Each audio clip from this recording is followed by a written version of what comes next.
Assalamu alaikum wa rahmatullahi wa barakatu. Barkanmu da safiya, sannan ku da sake kasance da mu a daidai wannan lokaci. Kada dai ku manta da danna mana like. Idan kuma wannan shine farkon zuwan ku tashar, ku danna mana subscribe tare da alaman ƙararrawa domin samun damar samun shirye-shiryenmu da zarar mun dora. Bismillahirrahmanirrahim. Littafin Uncle ne, kashi na 30. Hannunsa ɗaure da agogon West mai ƙirar kamfanin iPhone, ya sanya farin Bluetooth a kunnensa sai kamshi yake baza tamkar ranar aurensa. Yana fitowa main falo ya sami dukkan 'yan gidan suna jiransa. Momi na sanye cikin wani orange ɗin lace mai manyan flowers masu kyau. Ta sanya farin mayafi a kanta, sai Mami ita ma cikin milk ɗin leshin irin na Momi, sai kuma Abu shi ma ya saka shadda gizina, shi ma maroon kalo. Gefe ya kalla na iya ganin Hila ta sa wata rantsatsiya a baya black mai milk ɗin stone, sai ƙanshi take, hannunta riƙe da waya sai faman dannawa take, tana ƙara yamutsa fuskar sa. Manufarsa da kuma ta yi jama'a suka zai iya domin yaɗa manufarta na yayanta ga mutane. Idanunsa ya sauke akan Jalila wacce ya ga ta yi masa kyau sosai. Ta saka light blue ɗin lace mai maroon touch, sai siririn mayafinta shi ma maroon da kuma flash shoes shi ma maroon. Hannunta riƙe da hisnul muslim, babu komai fuskarta sai lipstick ta yi fresh kamar amarya. Sai ya kasance ita da shi kamar sun yi anko. Kallo guda yi wa ahalin nasa, ya ji wani farin ciki ya rufe sa, gefe guda kuma na zuciyarsa yana bugawa tare da faɗuwar gaba. Haka dai yanzu yana azkar a ransa. Abu ne ya ce mu je, lokaci na ja. Momi ta ce mama mun tafi. Kallon Momi mama ta ce to Allah ya kiyaye. Gaba ɗaya suka fita. Momi still tana cikin falon kamar wacce ta yi mantuwar wani abu. Jalal ne ya dawo baya, ja hannunta yana amsa addu'ar da mama ke yi masa. Babbar motar sa Jalal ya shiga, ya zauna mazaunin direba. Jalilu na gefen sa, baya kuma Momi ce. Ɗayar motar kuma Mami ce a gaba, Abu mazaunin direba, sai Nihila a baya, sai kuma motocin securities wajen guda 3 suna mara musu baya. A haka suka fice daga cikin gidan. Baba Habu na yi masu fatan nasara. A haka suka karasa mazaɓarsu, kasancewarsu duk maza a guda za su yi zaben. Nan waje ya hargitse, kowa yana murna ya ga Jalal Bobo. Da ƙyar securities ɗinsa suka nema masu waje, sai da kowa ya zaben sannan ya yi. Naira na zuwa aka rufe ta, mutane na karɓar rabonsu. Haka dai ta dinga raba musu kuɗin jakarta. Wani ne ya hangi Jalila ya ce la ga matarsa can, ai ku zo mu je wajenta.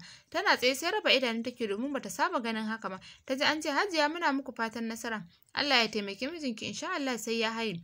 Rasa gane maganar su ta yi, sai tunanin waye mijinta take. Kafin ta yi magana ya ja hannunta zuwa cikin mota ya ce baki iya amsa addu'a bane.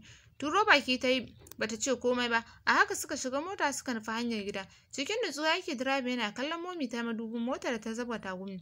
Ana haka wayarsa ta fara ƙara. Ganin sunan Jafar ne yasa ya dawo ya danna fikin kana ya ce Jafar daga can bangaren ya share zufar da ta karyo masa ya ce kana ina yanzu haka? Da rashin fahimta Jalal ya ce hanya. Jafar ya ƙara kallon jama'ar gabansa na wajen zaben ya ce maza ku yi gida sannan ku baza security a layin. Jalal na ƙara giyar mota ya ce lafiya Jafar, kamar zai yi kuka. Ya ce Jalal ba zan iya faɗa maka da bakina ba, amma ka kunna rediyo, ni ma ina wajen zaɓe ake sanar da ni wannan tashin hankalin. Jalal bai ce komai ya katse kiran, kai tsaye kunna rediyon da ke motar. Lokacin karfe 12:30 an fara labarai. Yana kaiwa ya ji ana faɗin kundin labaran kenan yanzu za ku saurari ci gaban labaran.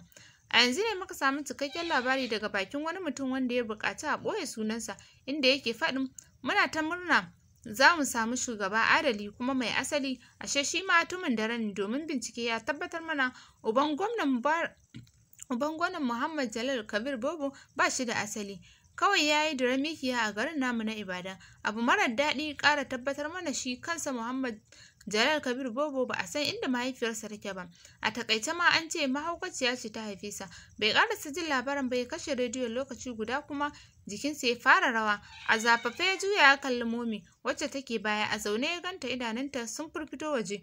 Gumi sai yanko mata yake, kana ya juya ya kalli madubin motarsa, nan ya hangi motar Abu tana biye da su. Jalal kasa magana yayi, gaba ɗaya tunaninsa ya tsaya, brain ɗinsa ta daina aiki. A hankali kuma lakar jikinsa ta zare, ya fara ganin duhu a cikin idanunsa. Yadda tunaninsa ya tsaya haka idanunsa ya zare daga kan motar. Motar tafiya kawai take. Jalila tsoro da firgici ya hana ta koda motsawa, musamman da ta kan motar yana sauka daga tsari. Ganin inda motar ta yi ta sa ta fasa uwar ƙara tare da yin jikin Jalal wanda ya kifa kansa ƙasa, a kuma daidai nan motar ta daki jikin babban gida. Cikin rashin sa'a motar ta tsuntsura tare da murginawa sau biyu a tsakiyar titi. Sau wajen 3 motar na murginawa tsakiyar titi. Abu na cikin motar sai ya saurin yin baya cikin tashin hankali, tsoro, firgici da dana sani da suka masa rubdugu lokaci guda. Nihila tuni ta fasa ihu ta fara kiran sunan Momi. Mami kam tashin hankalin abin da ke faruwa ya sa ta kasa kwakwaran motsi, sai numfashi take saukiya. Abu yana fakin a gefen titi ya ma rasa me zai yi. Gashi dai a zahiri motar yake gani, amma gaba ɗaya tunaninsa baya ga motar. Can yayi ƙarfin halin ƙarasawa wajen motar, domin ba ƙaramin tension yake ciki ba. A lokacin da zaka tsaga jininsa ba lalle ne ya fita ba, kasancewar ranar zaɓe ne. Sai ya tashi babu kowa a titin, domin ko babura ba sa wucewa balle motoci. Wayar sai ya ɗauka ya ma rasa wace namba zai kira. Kawai ya yi shahada ya danna wa ambulance kira tare da yi masu kwatance. Suna nan tsaye domin ba za su iya murgina motar ta dawo daidai ba. Wajen minti 20 Abu ya fara jiyo jiniyar ambulance ɗin. Kafin cikar 22 minutes ambulance ɗin sun ƙaraso wajen.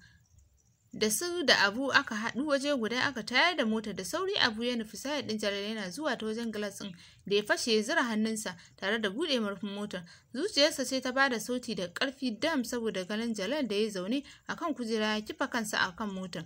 Cikin sauri Abu ya shiga kokowar ɗaga Jalal, wanda ko motsi baya yi. Sai da ya ɗaga sa sannan ya ga Jalila kwance a jikin Jalal. Ashe daman Jalal ɗin shi yasa rufe ta da jikinsa. Gaba ɗayansu babu mai numfashi a cikinsu, kuma ko ɗigowar jini babu a jikinsu. Gaba ɗaya aka fito da su daga cikin motar zuwa ambulan ɗin. Gaba ɗaya kan Abu ya kulle, ya ma manta tare da Momi suke. Gaba ɗaya tunaninsa tana motarsa. Daidai wani polis ya ce a'a, waye wani a back seat. Da sauri Abu ya dawo wajen motar shi da wasu. Ɗan sanda kasa buɗe ƙofar yayi saboda jinin da ya ga yana zuba ta ƙasan murfin motar. Murfin motar suka samu Momi kwance jini na zuba. Suna buɗe murfin motar suka samu Momi kwance jini na zuba ta gefen kanta, saboda wani gilas da ya cake ta a wuya. Da sauri aka ɗauke ta kan bai zuwa cikin ambulan ɗin. Nihila na ganin Momi ta fasa ƙara, wani ihu tana kiran sunanta tare da yin wajenta. Da sauri Abu ya riƙe ta. Gaba ɗaya aka sanya sa a ambulan sai zuwa babban asibitin da ke Ibadan. Kasa direban Abu ya yi, sai wani daga cikin polis ɗin ne ya ja motar zuwa asibitin. Lamir suna zaune shi da gwamnan Mubarak Yahaya Cibo da Hon Faisal Lawal da wasu manyan mutane. Suna zaune suna tattaunawa akan yadda zaben ke wakana da kuma alamomin nasara da suka gani. Wayar Hon Faisal Lawal ce ta fara ƙara, yana ɗauka ya ce hello. Shiru ya kafin ya ce what? Ok, bari mu kunna. Yana faɗin haka ya kashe wayar ya ce kira na aka yi mu kunna rediyo, an saki breaking news. Lamir ya ce kai ma dai da wahala, ka san ko labarin menene? Hon Faisal Lawal ya ce bari dai mu ji. Ya faɗi hakan yana kunna rediyon ƙaramar wayarsa. Babu jimawa aka fara labarin kamar yadda aka gaya masa. Da sauri Lamir ya miƙe ya ce what? Uban wa ya faɗi wannan abin? Da mamaki suke kallonsa kafin gwamnan Mubarak Yahaya Cibo ya ce kai menene naka? Ko ma wa ya faɗa ai ya ƙara taimakon mu ne. Cikin ɓacin rai Lamir ya ce wa ya faɗa wannan labarin a cikin ku? Idan kun san kuna da hannu ko faɗin ku faɗa min wane ne?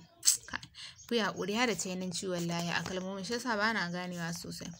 Hon Faisal Lawal ya ce haba Lamir, babu wanda ya faɗa a cikin gaba ɗaya. Muna tare, sannan duk abin da ake shiryawa ai da kai ake komai. Mun san cewa mun yi niyyar watsa hoton nan amma kuma ba a samu ba. Banda haka ai babu abin da muka tsara wanda kai baka san shi ba. Da kallo kawai ya bi su kafin ya ɗauki kiɗin mota sai ya fice daga cikin gidan.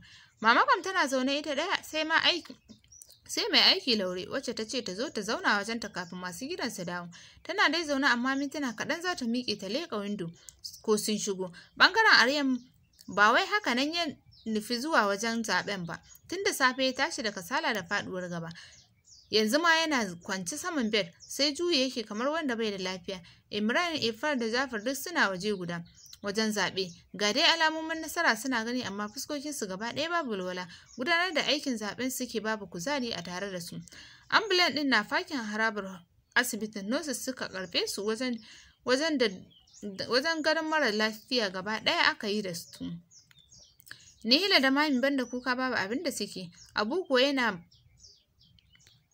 ba ka taɓa gane halin da yake ciki, lokaci zuwa lokaci yake danne saitin zuciyarsa. Manyan likitoci suka rufa a kansu. Lokaci kaɗan labarin asirin inda ta Muhammad Jalal Kabir Bobo da iyalansa suka ƙara ɗaya garin Ibadan da kewayenta. Cikin tashin hankalin Jafar da Imran da Irfan suka ƙaraso wajen. Kallo guda za ka musu su baka tausayi. Babu jimawa shi malamir ya ƙaraso wajen. Har yanzu babu wani labarin gane halin da ake ciki. Domin babu likitan da ya fito. Wajen karfe 1 da minti 40 Alhaji Kamal mahaifin Nusaiba shi da matarsa Hajiya Atina suka ƙaraso wajen domin ko Nusaibar ba su faɗawa ba. Lokaci guda asibitin ya cika da mutane, sai da securities ɗin Jalal suka fara korar mutane kafin ya rage family ne kawai a wajen. Misalin karfe 3 daidai likitocin suka fito daga cikin emergency room ɗin, sai share zufa suke da sauri Abu da su Jafar suka miƙe tare da faɗin. Dakta wani hali suke ciki? Goge glass ɗin hannunsa babban likitan ya kafin ya ce, mu je ofis tukunna. Gaba ɗaya suka mara masa baya banda Alhaji Kamal da Irfan wanda ya kasa motsi don fargaba. Kujera dakta ya ja ya zauna tare da nuna Abu waje ya zauna, amma sam Abu bai san me dakta yake cewa ba, hankalinsa yana wani waje daban. Ga wani sarawa da kansa yake yana runtsa idanunsa, sai ya ga abubuwa da yawa suna masa gizo a cikin idanunsa. Jafar ne ya kama hannun Abu ya zaunar da shi akan kujera kana ya ce, dakta yaya ake ciki ne please? Ka faɗa mana halin da suke ciki, ka riga ka san kowaye shi a wannan garin, so please ka faɗa mana mu ma hankali ya kwanta. Jinjina kai dakta ya kafin ya ce alhamdulillah. Da farko wajen shi a excellency din da sauki ya samu tension ne, wanda shi ne ya ja masa saukewar numfashi tun kafin faruwar accident din. Sannan ita yarinyar tsoro ne ya mata yawa, sai kuma ɗaukewar numfashi da ta samu wanda ya mata ta shiga doguwar suma. To duk su biyun nan da wani lokaci za su farka. Shiru yana sauke numfashi ba tare da kuma ya ce komai ba. Imran ne ya ja numfashi ya ce momi fa. Kallon dakta Abu yayi. Abin da yake kasancewa kenan sai kuma Allah ya taimake sa. Baya dakta yana sauke ajiyar zuciya kafin ya ce, ban san yaya zan ce maku ba, amma dai ita sai dai mu bi ta da addu'a. Zuciyar Abu ce ta buga da ƙarfi kafin ya tattara rantsuwa ya ce kamar ya. Jafar ya ce kai mana maganar da zamu fahimta dakta. Ka saka zukatanmu cikin zulumi da kuma fargaba. Dakta ya fesar da numfashi kafin ya ce ta samu buguwa a kanta, ma'ana kanta ya fashe sannan an cire mata wani karfe a cikin wata sanadiyar cakarta da karfen yayi. Ya tsinke mata hancinta, abu marar daɗi, kuma glasses ɗin da ya saki wuyanta har ya fasa mata goshinta. Gaba ɗaya suka haɗa baki wajen faɗin inna lillahi wa inna ilaihi raji'un. Kafin Jafar ya ce dakta menene condition ɗin da take ciki. Fesar da numfashi dakta ya kafin ya ce she is critical condition, amma insha Allah everything will be fine okay. Da ƙyar ya sauke ajiyar zuciya kafin ya saita numfashin shi ya ce za mu iya ganin su yanzu. Miƙewa dakta ya ce of course. Gaba ɗaya suka miƙe tare da bin bayan dakto, kowa da abin da yake tunani a ransa. Wani wasu suka nufa kai tsaye dakta ya shiga wani special side wajen pad 5 ne a cikin room ɗin. Room ɗin farko suka tarar da momi kwance an jona mata oxygen ta cikin bakinta, gefen kanta an naɗe shi da bandeji, haka ma wuyanta. Cikinta ba a sanya auduga da plaster, kana an rufe jikinta da wani girin ɗin abu. Ɗakin sai ƙarar na'urori. Hannunta ma an makala mata dirib yana shiga a hankali. Gajinta da ke ɗagawa shine kawai yake nuna tana raye. Da sauri Abu ya juya domin ba zai iya jure ganin halin da matarsa take ciki a halin yanzu ba. Cikin zallar tausayin halin da take ciki, Jafar yake kallonta yana jin kwalla na tarar masa a idanunsa. Juya ya fita a rum ɗin. Imran na fita ya rufe kofar. Daga wajen Jalila suka shiga, ita ma tana kwance an saka mata oxygen sai drip. Hucin numfashin da ke fita ta hanci shi ke nuna tana raye, amma babu kurjewa ko ɗaya a jikinta. Daga nan suka nufi room ɗin da aka saka Jalal a ciki. Tun daga nesa suka hango farar fatar jikinta da ta ƙara yin ja, ga wani haske da ta ƙara ta yi fure. Da sauri Abu ya ƙarasa wajen Jalal yana zuwa ya zauna tare kuma da kamo hannunsa, sai a lokacin wata kwalla ta sauka daga cikin idanunsa. Kwance yake flat ko riga babu a cikinsa saboda wani gumi da yake karyo masa duk da sanyi esin da ke kadawa a cikin ɗakin. Cikin nutsuwa yake fidda numfashi, fuskarsa ta fada lokaci guda kamar wanda ya shekara yana jinya. Ga yadda su kansa ta hargitse, babu abin da aka jona masa sai drip da injection da ake masa. Cikin ƙasa da murya Abu ya ce, I'm so sorry Muhammad, ni na ja maka, laifina ne. Da na san wane ni da tun na bayyana gaskiya. Bana da ikon faɗin komai a kaina saboda gaskiya ban san yaya nake ba, ina da asali bana da shi, ban san komai a kaina ba Muhammad, ka yafe min kada ka kalle ni da laifin da ba nawa ba. Ban taɓa da na sani irin na yau ba, ban taɓa kunci da shiga damuwa irin na yau ba, tabbas ni mai laifi ne, ban san da wani baki zan yi maka bayani akan wane ne kai ko kuma wace ce mahaifiyarka ba, don Allah ka gafarta min Muhammad, ya faɗa yana ƙara ƙanƙame hannunsa. Wasu siraran hawaye ne suka silalo daga cikin idanun Jalal, cikin rawar jiki kuma ya rike hannun abinsa nasa, still hawaye na kwarara a idanunsa. Jafar tuni ya bar room ɗin saboda ba zai iya kallon abin tausayin nan ba. Lura da halin da Jalal ke ciki yasa likitoci suka rufu a kansa. Cikin zafin nama ya miƙe tsaye tare da fisge drip ɗin da yake hannunsa. Wasu likitoci ne suka nufo inda yake, suna zuwa ya sa hannu ya hankaɗe su cikin sauri haɗi da gudu ya fice daga room ɗin. To masha Allah masoya, duka anan za mu dakata, sai ku tare mu cikin kashi na 31 don jin ci gaban wannan daddaɗan labari. Kada fa ku manta da danna mana like, hakan zai nuna mana cewa littattafanmu na ƙayatar da ku. Sannan idan wannan ne farkon zuwan ku tashar, ku danna mana subscribe tare da alaman ƙararrawa domin samun shirye-shiryenmu da zarar mun ɗora. Ni Autar Arewa nake cewa ku huta lafiya.